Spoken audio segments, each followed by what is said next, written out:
getting to the part of the braid where one strand of hair might be thinner than the other two. So what you want to do here is just make sure that the strand of hair is on the outside, okay? And you are borrowing from the middle, okay?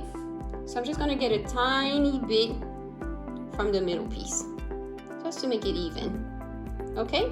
So now they're a little bit more even, okay? And just braid it under.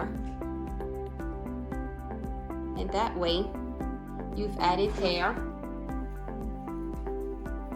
and your braid will not change and it'll continue to stay flat and neat.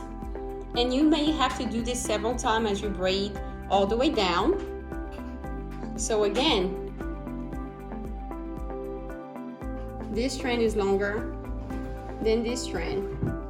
So what I'm going to do is add hair to this strand. So just borrow a little bit from another strand and continue to braid.